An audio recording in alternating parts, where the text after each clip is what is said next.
Something different, a 2017 1GD. And only 133,000 kilometres. What's the problem here? This is one of the early ones. They've still got the shift lock button, 2017, awesome. So a lot like the last of the best, except the engine's changed and a lot of the rest of the vehicle is still the same. So just getting a bit of background. So this is a 2017. Yes. You've had it since new? Yes, correct. We can see it's done 133,000 Ks. And you got a letter from Toyota about replacing the DPF. Yes, and we replaced that. Roughly when was that, do you think?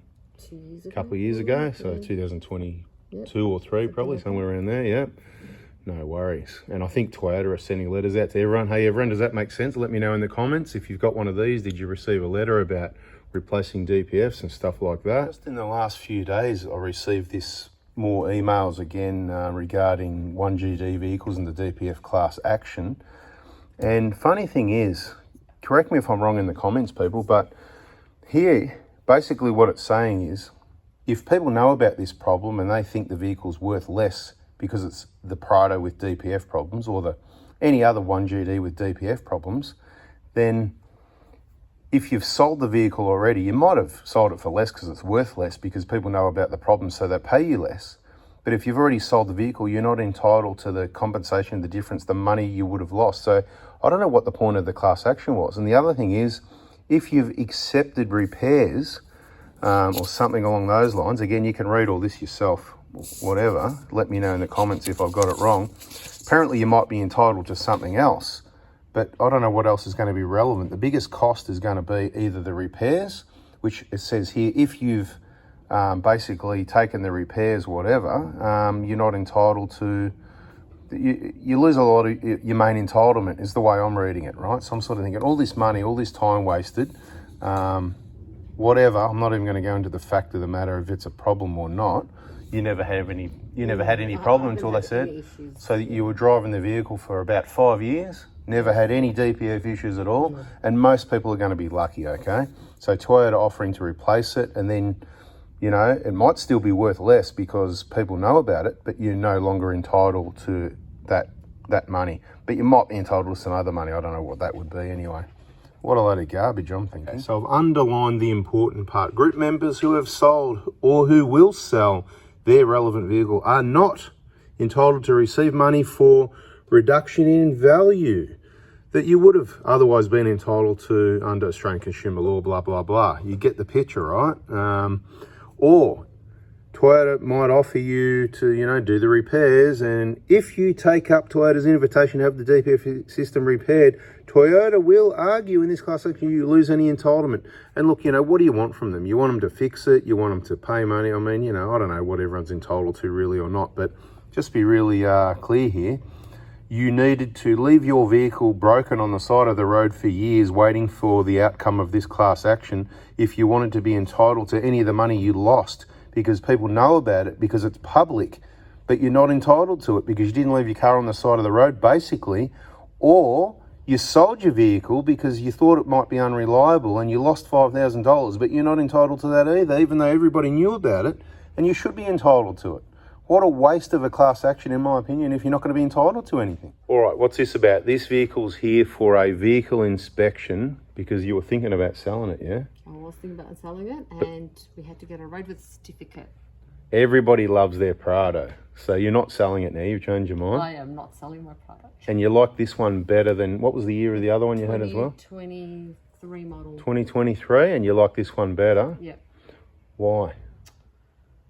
Less technology, things that you have to muck around with in the car. Yeah, too many buttons to press, hard to work stuff, yeah. I just find that it's got more grunt than the other ones. Yep, so how I would describe it, this one, the earlier one, it's more responsive on takeoff, where the other one had a lot of lag, yeah? Yes. You put the foot down, you're waiting like a second for it to get going, yeah? Yes, correct. Is that, yes. Yeah, okay, cool. So it wasn't just me imagining that. Good to have someone here to discuss it with, fantastic.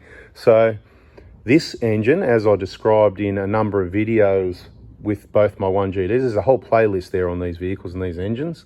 They have got a few problems. I want to be clear about what they are.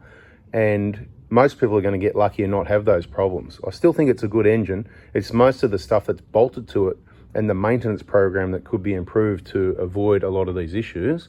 But we'll get to that later in the video. So to do with the roadworthy, they've picked out problems with the front suspension. Apparently it needs all front struts replaced and front sway bar, some rubbers, or what do they call it? AR mounts, whatever.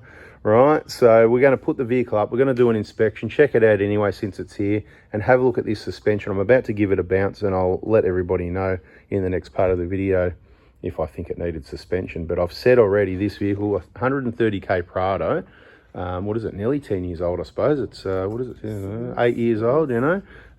It's not going to need anything. We're not going to see anything here, so let's go and take a quick look. I'm just going to include that this is a Kakadu, so it has got different front struts, and the bounce test was just normal. It's firm, it's beautiful.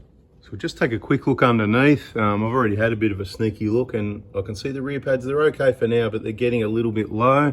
Something to keep an eye on. lsiauto.com.au, get those genuine pads cheap. Keep them in stock ready for the pad change.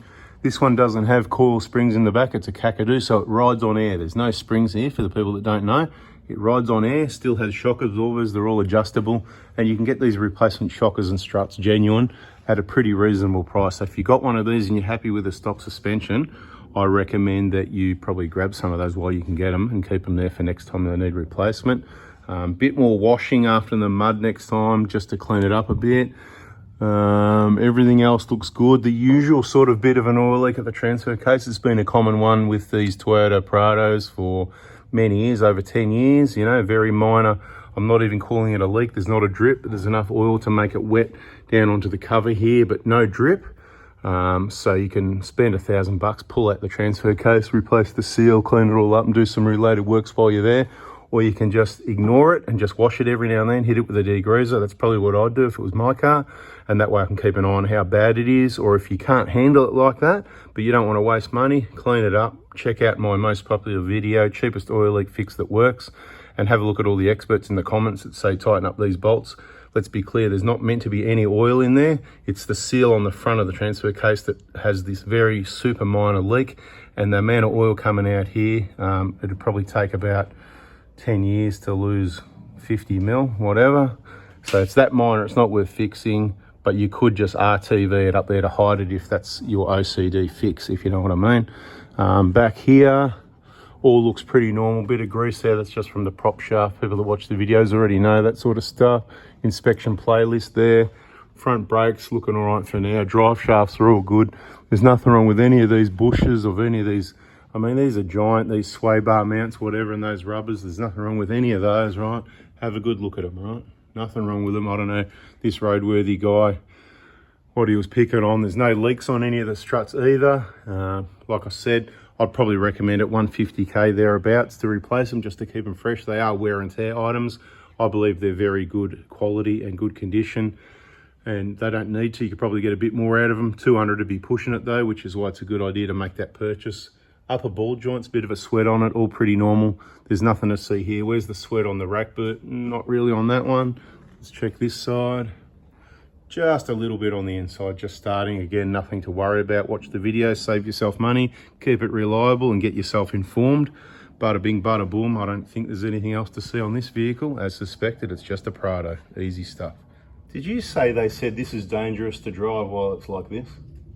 They said it can be. It can be dangerous. Because if it's worn out, the car can. Terrible. I don't know who gave them their training. Anyway, hey everybody, if you reckon it was worth it, subscribe, turn the bell on, and careful who you take, who you let work on your vehicle. Bada bing, bada boom, and we'll catch you on the next one. See ya.